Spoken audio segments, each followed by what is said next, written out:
Yo soy Ana Sánchez, compañera de digestivo. Bueno, si no me conocéis alguno. Vengo a dar una sesión sobre la esofagititis eosinofílica. Y bueno, la he titulado así, esofagititis eosinofílica. Tenemos algo nuevo que contar. Pues la respuesta es que sí, podéis imaginar. Y bueno, voy a empezar por no entretenerme. El índice es pues, el índice habitual cuando uno se estudia una enfermedad. Y empezamos. La esofagititis eosinofílica es una enfermedad inflamatoria crónica de base inmunológica y antígeno dependiente que afecta de manera exclusiva al esófago y que se caracteriza clínicamente por síntomas de disfunción esofágica en una presencia, ¿no?, de un infiltrado eosinofílico transmural a nivel esofágico, habiendo descartado otras causas de esofagitis, de eosinofilia esofágica. Es la cosa más frecuente de esofagitis crónica después de la enfermedad por reflujo gastroesofágico y es la principal causa de disfagia e impactación en niños y adultos jóvenes. Es una enfermedad que por su creciente frecuencia, los síntomas limitantes que produce y el posible desarrollo de complicaciones fibroestenosantes, pues al final es un reto clínico para nosotros y debemos de ajustarnos en la medida de lo posible a las guías para evitar pues, esas complicaciones a largo plazo que tienen estos pacientes. De la epidemiología, deciros que es una enfermedad bastante reciente, tiene 45 años, porque el primer reporte fue en el año 78, y realmente se caracterizó como entidad clínica en el 93. Aquí fueron el primer artículo que publicaron los americanos, con el puntero me cuesta más, en el año 93, y en Europa fueron, en Alemania, en el año 94. Aquí ya hablaban de un concentrado de sinófilo en el esófago, disfagia, pacientes que tenían una pH normal, que parecía que el reflujo no era el culpable, entonces pues pensaban que ya había una enfermedad, ¿no?, algo que era diferente. Bueno, esto es para que veáis un poquito el interés creciente en la enfermedad en los últimos años, ¿no?, con las menciones en PubMed, desde el año 93-94, que fueron pues, los primeros artículos publicados, ¿no?, hasta el 2024.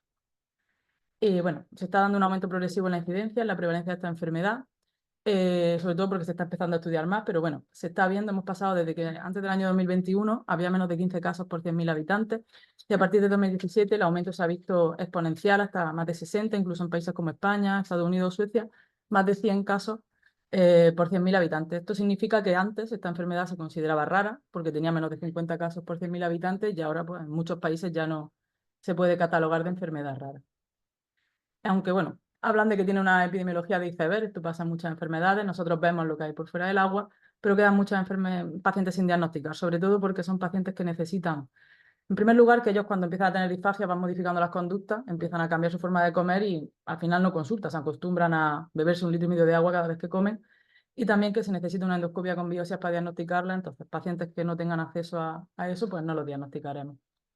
Y bueno, otros datos interesantes de la enfermedad es que no hay diferencia, ¿no?, en cuanto a la mortalidad respecto a la población general, que es una enfermedad de niños y adolescentes, aunque en adultos pues tenemos un pico entre los 30 y los 50 años, y normalmente diagnosticamos a adultos que han minimizado los síntomas durante la infancia. Es más frecuente en varones que en mujeres, 3 veces más frecuente, aunque no hay diferencia de gravedad. Esto se cree que tiene relación con algún polimorfismo, ¿no?, de algún gen que codifica una interleuquina que interviene en todo este proceso, que ahora veremos. Es más frecuente en caucásicos y en poblaciones más urbanizadas, países occidentalizados, y tiene cierta estacionalidad, ¿no? Parece que hay más síntomas y empeoramiento de la esofagitis, del número de eosinófilos en primavera-verano respecto al otoño y el invierno. Y la esofagitis eosinofílica es una enfermedad que se asocia con mucha frecuencia a otras comorbilidades, forman parte casi todo del mismo espectro, ¿no?, de enfermedad alérgica, como la dermatitis, la rinitis o el asma. Y también la alergia IgE mediadas, alimentarias IgE mediadas, aunque es verdad que el alimento que suele causar al que el paciente es alérgico no suele ser el que causa la enfermedad, la esofagitis. Y no se ha visto relación con otras enfermedades como la celiaquía o como enfermedad inflamatoria intestinal. Y bueno, en cuanto a la etiología, esta es una enfermedad crónica, alérgica, no IgE mediada ni inmediata, que suele ocurrir frente a alérgenos que están presentes en los alimentos, en menor medida a otros alérgenos ambientales en pacientes que están genéticamente predispuestos. Esto supone que los eosinófilos pues, acaban migrando a la mucosa esofágica. Voy a hablar un poco de la genética, un poco del ambiente, más pinceladas. En los primeros estudios sí se vio que había un mayor riesgo de padecer la enfermedad entre hermanos respecto a la población general, entonces pues, empezaron a ver que podía haber un sustrato genético importante. Y sí que encontraron variantes genéticas asociadas a la enfermedad, que de hecho son variantes genéticas que se asocian más a enfermedades alérgicas, más que al reflujo o a la enfermedad inflamatoria intestinal. Aquí os marco dos. El primero es un gen que codifica, ¿no?, se llama CAPN14, lo que codifica es una enzima proteolítica que rompe la desmogleína que mantiene unidas las células epiteliales del esófago. Entonces estos pacientes tienen sobreexpresado este gen, rompen, ¿no?, tienen más enzima proteolítica, rompen más la desmogleína, de modo que la barrera esofágica está deteriorada, son más vulnerables a los agentes externos, ¿no?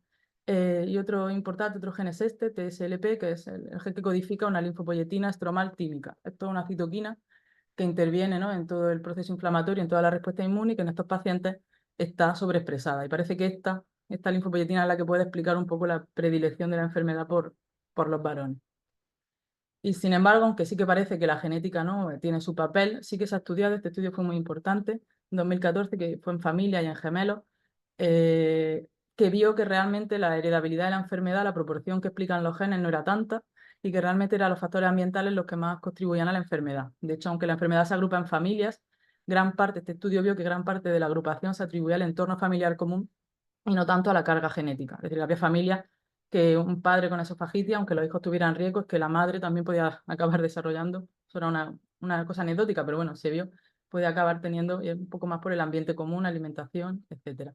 Por eso, los pacientes que tienen antecedentes familiares de la enfermedad, identificar los factores de vida temprana pues puede ser esencial para reducir el riesgo de desarrollar la enfermedad. Si tienes un familiar de primer grado, tu riesgo de tener la enfermedad es 1,8% y si es varón, sube a 2,4%.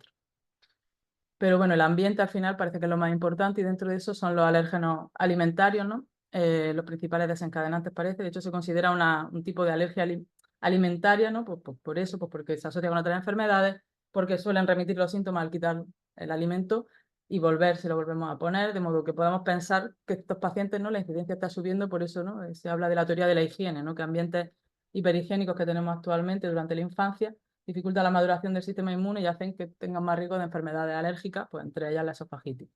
Pero que aunque sea una alergia alimentaria, no es lo mismo que una alergia IgE mediada, aunque es verdad que comparten cierta fisiopatología, ¿no? Una alergia IgE mediada es una enfermedad alérgica sistémica que tiene consecuencias pues, cardiovasculares, respiratorias, cutáneas, pero la esofagitis eosinofílica es una enfermedad pura del esófago. Sin embargo, es verdad que cuando tienen contacto, en ambos casos, con el alérgeno alimentario, pues se produce una respuesta inmune TH2 mediada que se diferencia un poco en la proporción, digamos, de células que están implicadas y sobre todo en el tipo de anticuerpos, ¿no? que intervienen, siendo más importante la IgE en la alergia alimentaria que en la esofagitis, que apenas tienen un papel.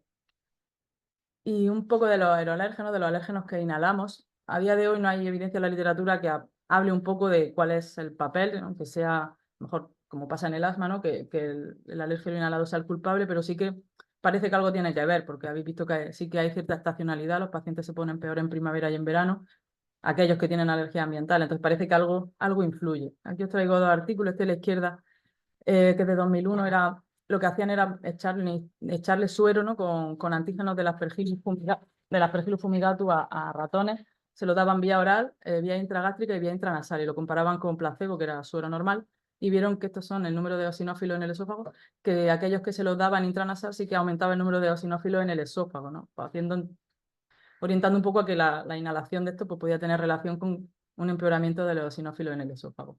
Y esto realmente es un caso de una paciente, igual, esofagitis eosinofílica, alergias ambientales, no alergias alimentarias, que en los meses de primavera, verano, coincidiendo con la mayor polinización de esas especies a las que ya estaba sensibilizada, pues también empeoraba clínicamente y le aumentaba el número de eosinófilos en el esófago. Esto en la práctica clínica se ve, se puede ver.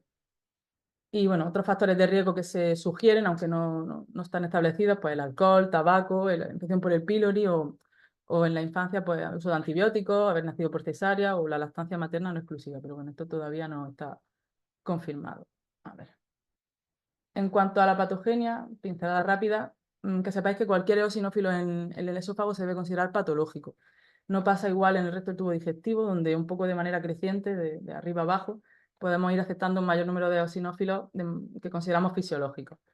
Entonces, bueno, esta enfermedad, como he dicho, pues radica en pacientes que probablemente debido a esos polimorfismos genéticos tienen la barrera epitelial esofágica alterada y su sistema inmune también algo disregulado, lo que acaba causando es cuando se exponen a los alérgenos principalmente alimentarios, pues estos son presentados aquí, se genera toda una respuesta inmune TH2 mediada, que lo que acaba haciendo pues producir gran cantidad de interleuquinas, atraer pues, todos esos eosinófilos al esófago. Estas interleuquinas pues también van empeorando de nuevo toda la barrera epitelial y al final allí hay un círculo vicioso que el paciente va perdiendo tolerancia a todos esos alérgenos y se perpetúa la inflamación. Y de esto pues quizá también lo más importante es que acaban produciendo interleuquinas como esta, la TGF-beta, que lo que hace es proliferar los fibroblastos y producir colágeno y da lugar a una remodelación del esófago y la fibrosis, que es la principal complicación que tienen estos pacientes. Y bueno, así en cosillas ya más clínicas, pues los síntomas normalmente de esta enfermedad en niños son muy específicos, lo que retrasa el diagnóstico, pues desde que empiezan a comer, irritabilidad, pierden peso, rechazan los alimentos, empiezan con vómitos, dolor abdominal y a medida que se hacen mayores, pues ya aparecen los síntomas más típicos, que es la disfagia, la más frecuente, y la impactación alimentaria, lo segundo más frecuente. También pueden tener dolor torácico, un reflujo que no se controla bien o molestias faringes. Bueno, la perforación esofágica es más bien una complicación grave, ¿no?, que puede ocurrir. Mencionaros también que existe pues esto, ¿no?, que lo han llamado reacciones FIRE, que viene del inglés, respuesta inmediata inducida en el esófago, que es como una sensación retroesternal muy dolorosa, que aparece a los pocos minutos de comer, sobre todo verduras o frutas frescas o bebidas como el vino, y les dura pues, media hora o así. Los pacientes piensan que se mueren, claro, y suelen ir a urgencias y no se sabe muy bien por qué, porque suele ocurrir en pacientes que ni tienen actividad inflamatoria, es decir, que están controlados, ni que tienen estenosis, ni alergia inmediata a ese alimento. No se sabe si es que hay alguna reacción inmunológica local o incluso hablan de que pueda ser algo psicógeno en ciertos casos. Y bueno, como he dicho, tienen enfermedades atópicas concomitantes. Hasta el 75% de los pacientes tienen una o más enfermedades de este espectro asociadas, pues los pólipos nasales, el asma, la dermatitis atópica o la alergia alimentaria. Y así lo más interesante nuestro es que estos pacientes, que ya os lo he dicho, generan estrategias adaptativas. Ellos acaban modificando la manera de comer para minimizar los síntomas. Lo que suelen hacer es pues, mojar los alimentos mucho en líquidos, evitar comidas más duras, el pan, la carne, el pulpo. Tardan mucho tiempo en comer y comen muy despacio y lo que he dicho, beben mucha agua mientras comen o incluso están comiendo y se tienen que ir a darse un paseo porque notan que se le atasca y se tienen que ir a despejarse y que se les pase. Todo esto lo que supone es un retraso diagnóstico con el mayor riesgo de aparición de complicaciones fibroestenóticas y también tiene consecuencias en los pacientes psicosociales porque al final las relaciones sociales, pues en fin, todas giran, casi todas, en relación a la comida, entonces estos pacientes al final prefieren no irse a comer con sus amigos porque saben que va a ser más complicado.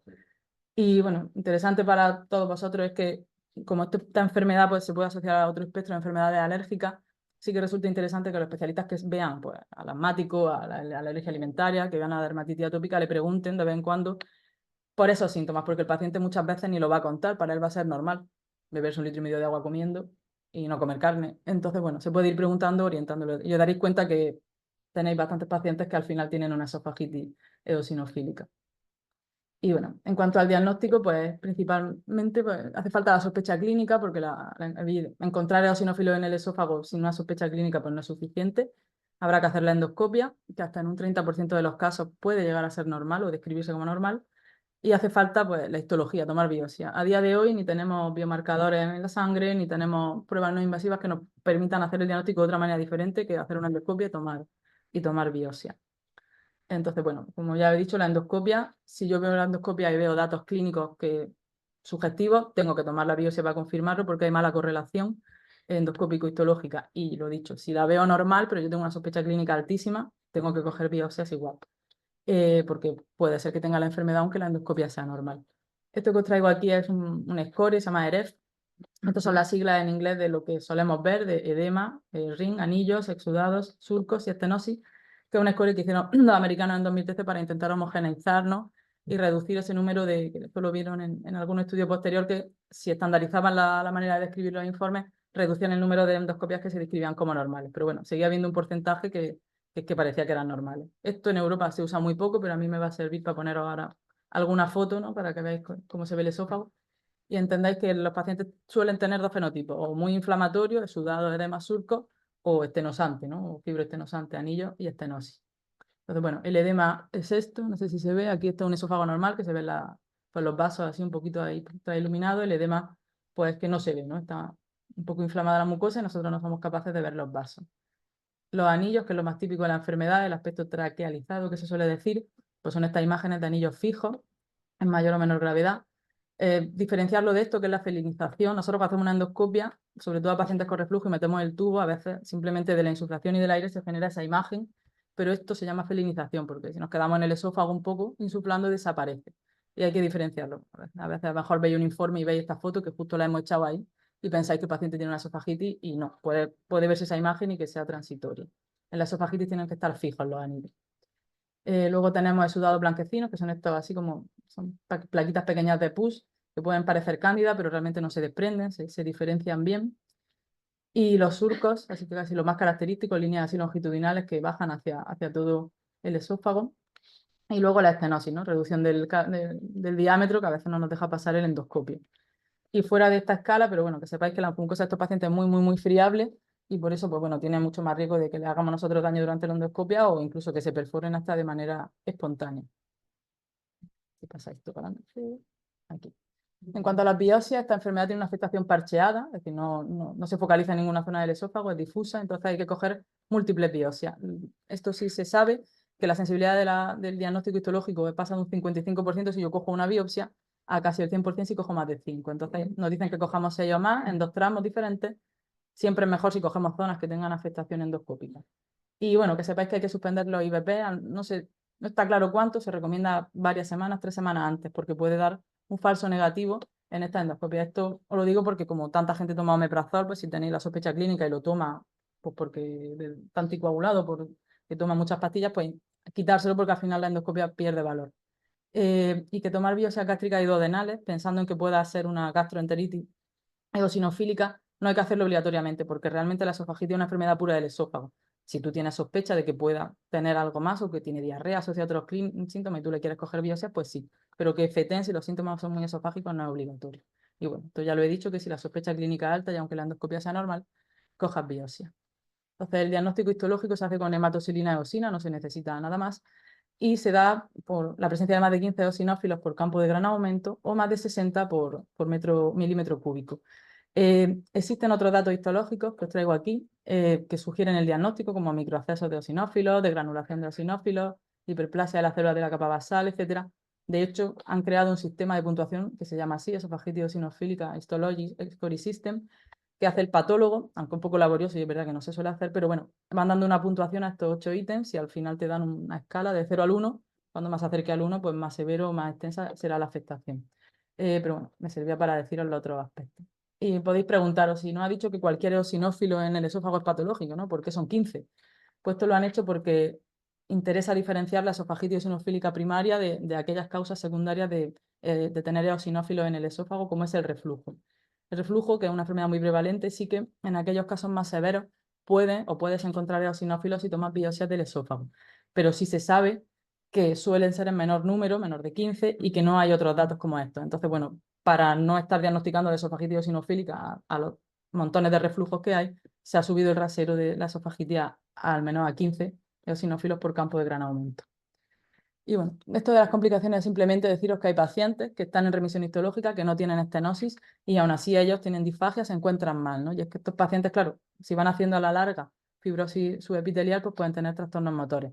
Habrá veces que hacerles manometrías porque pueden asociar a calasia o trastornos motores algo inespecíficos, pero quería hablaros de esto, del endoflip. Esto es una técnica endoscópica relativamente novedosa, que no se hace en todos los centros, pero bueno, no es difícil de hacer, que es una prueba funcional que lo que mide es la distensibilidad y el peristaltismo secundario del esófago, ¿no? Es una prueba que se hace con el endoscopio, el paciente sedado, se mete por el endoscopio un catéter y que se infla un balón, que tiene un gel dentro, en fin. Al final lo que nos va dando es una imagen parecida a la de la manometría, que lo que mide es la distensibilidad y nos dice si ese esófago pues tiene una distensibilidad reducida, ¿no?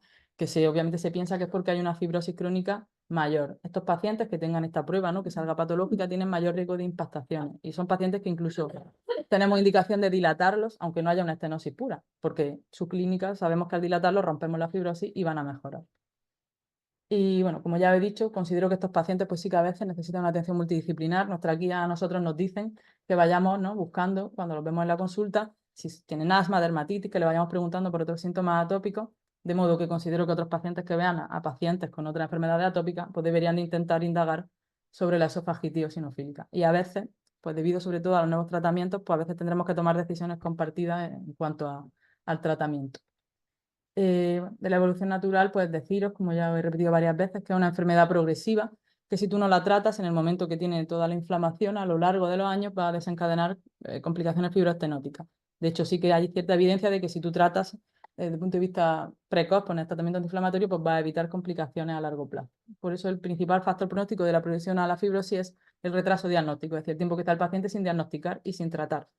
Siendo 2 veces más probable que haya estenosis esofágica al diagnóstico cada 10 años, ¿no?, que yo me voy retrasando. Y una cosa que suelen preguntarnos los pacientes es si esta enfermedad se asocia a cáncer de esófago y de momento no hay evidencia que avale. Esto ya he dicho que tampoco hay diferencia de mortalidad respecto a la población general. Y bueno, ir hablando ya del final, un poco donde están las novedades de esto, es el tratamiento, ¿no? Nosotros hablamos del tratamiento antiinflamatorio y luego de las complicaciones, la impactación y la dilatación. De los trastornos motores o la perforación no voy a hablar. Dentro del tratamiento antiinflamatorio, a día de hoy disponemos de 4 herramientas: los inhibidores de la bomba de protones, los corticoides tópicos deglutidos, las dietas, o los nuevos tratamientos, que solo tenemos uno aprobado, el dupilumab. Todo paciente que se diagnostica de una esofagititis eosinofílica necesita un tratamiento de inducción, por esto que he dicho, ¿no? De empezar un tratamiento para conseguir la remisión y mantenerlo, y que evitarle las complicaciones. ¿Cómo se hace esto? Pues parecido a otras enfermedades en general autoinmunes o inflamatorias y tal, se debe de hacer en monoterapia, porque si pasamos varios tratamientos a la vez no vamos a saber cuál es el que ha conseguido el efecto. Y la inducción, que tiene unas dosis diferentes, se empieza, ¿no? Y esto sí que ha habido cambios últimamente por el tiempo, ¿no? Que debemos de mantener el tratamiento hasta que nosotros evaluemos qué ha pasado. Pues con la dieta se habla de 6, 12 semanas, con los IVP o los corticoides te hablan de 3 meses, y el DUPI ya se va a que en 6 meses evalúen la respuesta. Y la respuesta, aunque tú clínicamente lo veas mejor, endoscópicamente lo veas mejor, pues siempre vas a tener que tomar biopsia y confirmar la remisión histológica, que es menos de 15 eosinófilos. Y una vez que lo has conseguido, pues mantenimiento, que las dosis pues, intentan ser menores para evitar las complicaciones a largo plazo. Un poco pincelada, ¿no? En cuanto a la dieta, pues parece lógico que evitar el alimento que desencadena la enfermedad es actualmente el único tratamiento que te mantiene libre o alternativa libre de fármacos, ¿no? Tenemos 3 enfoques diferentes para la dieta. Lo primero es la dieta elemental. Esto supone que el paciente se alimente únicamente por fórmulas que, aunque nutricionalmente son completas, van libres de alérgenos, de los alérgenos alimentarios más habituales. Esta es la dieta más efectiva, pero obviamente es poco viable en la práctica clínica, es como comer batidos, ¿no? Todos los días. Se puede reservar para síntomas graves sin alternativas terapéuticas. Esto es algo que se hace o se ha hecho más en los niños que en los adultos. Aquí os traigo el primer artículo, en el año 95, que probaron esto en 8 niños que tenían reflujo, que no mejoraban, perdón, esofagititis eosinofílica, que ellos atribuían al reflujo y que no mejoraban con tratamiento clásico, y les dieron dieta elemental durante 6 semanas, y sí que vieron, estos son los eosinófilos en el esófago, que reducían de manera significativa el número de eosinófilos que había en el esófago. Este fue el primer estudio que empezó a vislumbrar que probablemente esta enfermedad tenía que ver con los alérgenos alimentarios. Otro enfoque es la dieta guiada por pruebas de alergia. Parece razonable, pues yo busco aquí alimento en mi paciente alérgico, se lo quito, se va a curar. Pues no, se ha visto que esto tiene muy poca, digamos, efectividad en conseguir la remisión, al menos en adultos. En niños los datos son más variables. Esto es un metaanálisis que sí que los 2 estudios que estaban hechos en adultos pues mostraban estos datos de remisión. Por esta razón, y porque no consiguen datos de remisión mejores que las dietas de exclusión empíricas que ahora veremos, pues no nos recomiendan que nosotros orientemos nuestras dietas, ¿no? En función de las alergias que tenga el paciente. Entonces, bueno, las dietas de exclusión empírica eran eso, ¿no? Como no tengo manera de encontrar qué alimento es, pues yo le voy a quitar los 6 alimentos más alergénicos que hay, a ver qué pasa, ¿no? Este fue el primer estudio en el año 2006 que lo hizo. Le quitaron a eso, a un grupo de niños con esofagititis eosinofílica, estos 6 alimentos durante 6 semanas, y lo que sí que vieron aquí fue lo mismo, una reducción significativa del número de eosinófilos del esófago, y 3 de cada 4 pacientes entraban en remisión histológica. Una vez que conseguías esto, pues lo que ellos iban haciendo era de menos alérgico a más, vas introduciendo un alimento, te esperas X semanas, haces otra endoscopia, ves qué ha pasado. Y vas identificando qué alimento no es el que le causa al paciente la eosinofilia en el esófago. Esto es un proceso laborioso, te lleva pues casi 2 años, muchas endoscopias, dietas muy restrictivas para el paciente, pero bueno, sí que se vio que en adultos tenía mucha efectividad, más del 70% entraban en remisión. Pero claro, esto era un poco laborioso, los pacientes al final no estaban motivados, no se hacía bien. Y también se dieron cuenta que cuando lo hacían, realmente los pacientes tenían sobre todo a 1, 2, como mucho 3 alimentos, y más de este lado de la derecha, ¿no? De los más alergénicos.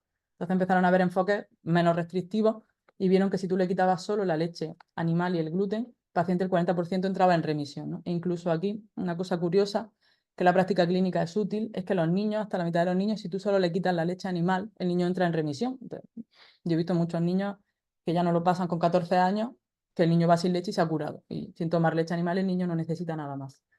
Entonces, bueno, las nuevas recomendaciones van con enfoques de menos a más, ¿no? Obviamente en pacientes motivados te recomiendan con un nutricionista. Al final esto pues, son cambios en la dieta, que es muy importante que el paciente esté dispuesto a hacerlo. Y empieces por un alimento, o sobre todo en adultos, con 2, ¿no? Con la leche o leche animal y gluten. Y lo mismo, como estamos siendo menos restrictivos, pues la guía a nosotros nos espacia en el tiempo, ¿no? Sobre todo intentar espaciar las endoscopias a los pacientes. Te dicen que esperes 3 meses, mires que hemos conseguido la remisión, pues te reintroduzco el gluten, vuelvo a mirar a ver si ha sido el gluten, que no, habrá sido la leche. Que no consigo remisión con 2, me voy a 4. Que no consigo remisión con 4, pues ya me voy a 6. siempre que el paciente esté motivado y tenga claro pues, que al final esto es un proceso laborioso que tiene su beneficio, que puedes conseguir la remisión sin tratamiento médico, pero que es un esfuerzo. En cuanto a los inhibidores de la bomba de protones, ha sido el fármaco quizá más usado, se usa fuera de ficha técnica, lógicamente, no tiene indicación para esta enfermedad, y tiene mecanismo de acción que no tiene nada que ver con que haya una inhibición de la acción antisecretora, sino que parece que tiene un efecto antiinflamatorio en toda esa cascada TH2 que os he comentado. Y bueno, actualmente sí que hay múltiples estudios que avalan que la dosis que se debe de usar para la inducción es doble dosis, que son estas que os pongo aquí, en 2 tomas al día. Esto es importante porque sí que ha visto que hay mayor remisión histológica si separan las tomas en 2 días, alargándolo 3 semanas. Así conseguimos remisión en el 60% de los pacientes y no hay diferencia entre IVPs. Aunque aquí os marco estos dos, meprazol y esomeprazol, pues que en los estudios sí que parece que hay cierta tendencia a ser mejores, pero sin diferencia estadísticamente significativa. Y una vez que conseguimos la remisión con este fármaco, pues mantenemos, ¿no? ¿Qué mantenemos? Eso sí que no está muy claro. Hablan de una dosis mínima eficaz que a mí me mantenga la remisión. No está claro el descenso. Esto un poco ya a criterio del médico, pues si bajar la dosis y mantenerlo 2 veces al día. Tampoco se sabe si ya en mantenimiento se puede dejar solo una vez al día. Pues esto un poco ensayo-error.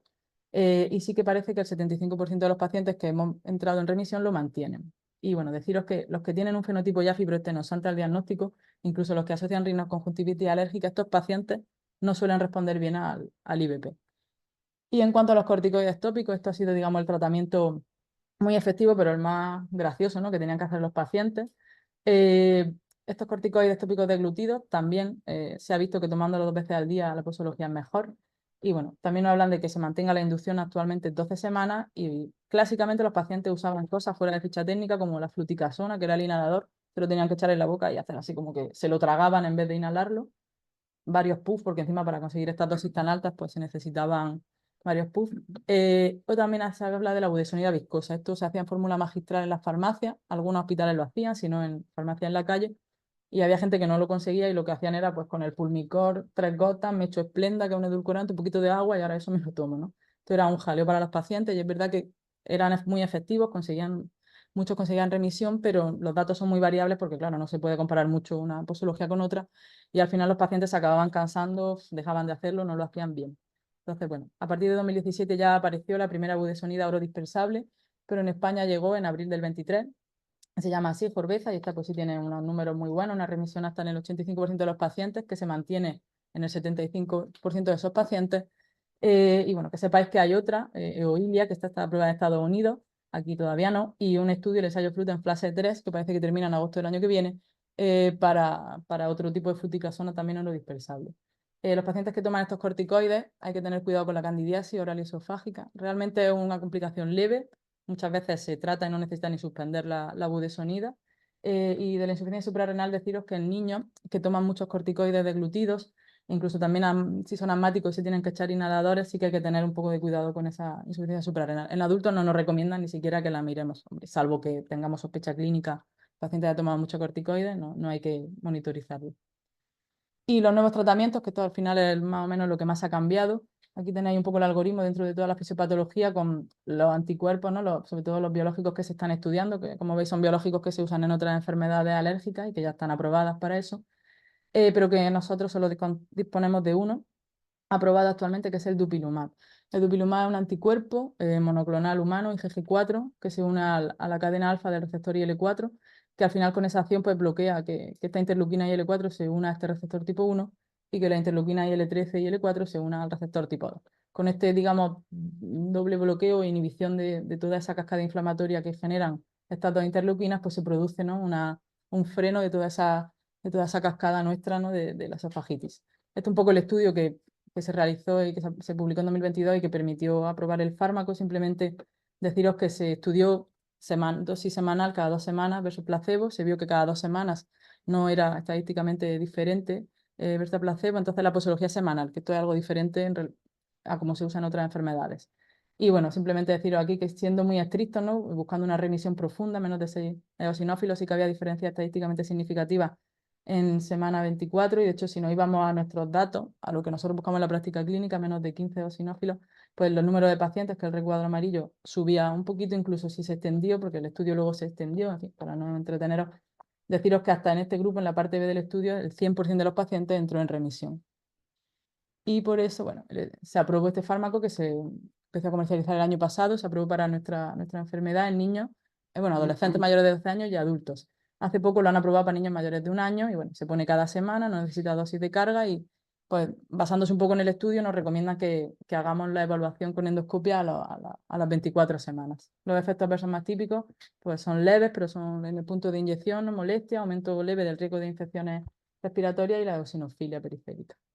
Y bueno, aquí un poco un resumen. Fármacos aprobados, pues el Forbiza que he dicho y el Dupi. Fuera de ficha técnica, pues los otros corticoides y los inhibidores de la bomba de protones. Dentro de esos biológicos que se están estudiando, el cendakimab es el único, digamos, que está ahí como que tiene un estudio también en fase 3 pendiente de terminar y que ha demostrado efectividad. Y pues luego otra cantidad de fármacos que no están aprobados. Es verdad que los esteroides y el Imuret, la zatioprina, sí que hay algún estudio que ha demostrado algo de evidencia de que sí que puede ser efectivo, pero por los efectos adversos pues no se recomienda. Y luego el resto de antialérgicos o el resto de biológicos actualmente no han demostrado efectividad en esta enfermedad. Así que bueno, para ir terminando, deciros que actualmente nosotros no tenemos ningún tratamiento que vaya en primera línea respecto de otro. La decisión la tenemos que tomar en base a las características del paciente, de su enfermedad, forma de administración, preferencia del paciente, lógicamente, otras comorbilidades. Entonces, bueno, un poco una idea general, si el fenotipo es inflamatorio, el paciente tiene reflujo asociado, la inflamación es leve, puedes ponerle IVPs, que el paciente tiene una inflamación ya bastante severa, es lo mejor iniciar con corticoides, que el paciente lo prefiere y está motivado, pues se pueden probar dietas de exclusión, y que el paciente tiene otras comorbilidades atópicas, pues imaginar un asmático mal controlado, tal. El neumólogo se está planteando ponerle el DUPI, tiene una esofagitis que sí, pues pónselo porque probablemente la esofagitis le mejore también. Y si el fenotipo es fibroestenosante, pues olvídate de los IVP y de la dieta, pues porque la efectividad es mucho más baja, vas a tardar mucho más, el paciente está muy sintomático seguramente, pues te recomiendan iniciar corticoides y dilatar, ¿no? Si hace falta. Y si falla la respuesta, puedes poner directamente el biológico. Aunque bueno, como veis ya, debido un poco a esa efectividad tan buena del fármaco, están hablando un poco de hacer un bypass y empezar el biológico en los casos más severos. Y bueno, dos pinceladas de lo que hacemos nosotros a nivel endoscópico. La indicación de dilatar es cuando hay una estenosis única o múltiple, que no me deja pasar el endoscopio, o un esófago de calibre estrecho demostrado. Esto lo veríamos con el endoflip. Como esto no se hace mucho, ¿no? Existe una indicación que pacientes que tienen disfagia persistente, están en remisión histológica, no hay estenosis, parece que el esófago es normal, pero él tiene disfagia, está indicado dilatar. Nosotros dilatamos con balones, que esto te dilata la zona pequeñita única, o con el Savary, que esto es una bujía que te dilata todo el esófago, ¿no? Siempre que dilata y haya actividad inflamatoria, tienes que ponerle un tratamiento antiinflamatorio también porque la dilatación no te trata la inflamación. Y bueno, nosotros dilatamos sesiones progresivas, no más de 3 milímetros por sesión, por precaución, con el objetivo de que tenga más de 16 milímetros el esófago. Por encima de esto se sabe o se ve que el riesgo de impactación es menor. Esto es una técnica segura, e incluso aunque haya inflamación activa, es decir, podemos hacerla, siempre que hayamos empezado el tratamiento un poquito antes, con un riesgo de perforación y hemorragia por debajo del 1%, muy parecido a las dilataciones en otros pacientes que no tienen esofagitis, y con más del 70% de efectividad. Esto es con un balón que se va dilatando, lo dejamos un minuto, y esto que parece muy grave, pero realmente esto es lo que buscamos, que se produzca un desgarro en la mucosa, porque esto es lo que habrá dilatado. Nosotros nos vamos y hasta dentro de una semana no se vuelve a reevaluar. Y finalmente, para terminar, la impactación esofágica, que es la urgencia más frecuente de estos pacientes. Es importante educarlos en que acudan a urgencias porque el tiempo, ¿no?, es importante. Cuanto más se prolonga la impactación, más riesgo hay de perforación. No se debe inducir el vómito y no hay evidencia de que ponerle omeprazol o corticoides vaya a cambiar el que hay que hacer una endoscopia en las primeras 6 horas. Nosotros a veces pues empujamos el alimento para abajo, lo sacamos con las múltiples herramientas que tenemos. Y bueno, que sepáis que se podrían tomar las biopsias diagnósticas en este momento, siempre que la situación lo permita y que el esófago no esté muy macerado por la impactación. Pues si no, nos esperaremos un tiempo y lo repetiremos más adelante. Así que bueno, para terminar, deciros en forma de conclusiones que esta es una enfermedad crónica, alérgica, no IgE mediada y que se localiza en el esófago, que es importante su asociación con otras comorbilidades atópicas, que es una enfermedad reciente con incidencia y prevalencia en un aumento, aunque por esa forma de iceberg parece que van a ir apareciendo más casos en estos años. Es fundamental la sospecha clínica junto con confirmar eosinófilos, ¿no?, en el esófago, y que como hay mala correlación entre la clínica, la endoscopia y la histología, a día de hoy solo podemos tomar biopsias para tanto el diagnóstico como la monitorización. Que el retraso diagnóstico, el tiempo que está el paciente sin tratar, es lo que, digamos, aumenta el riesgo de complicaciones fibroestenosantes, y que actualmente tenemos nuevos tratamientos disponibles y otros en desarrollo, pues que nos están permitiendo mejorar la calidad de vida de nuestros pacientes, y que, sobre todo debido a estos fármacos, a los biológicos, nos van a obligar muchas veces a un abordaje multidisciplinar y una toma conjunta de decisiones con otros especialistas. Y ya Muy está. bien.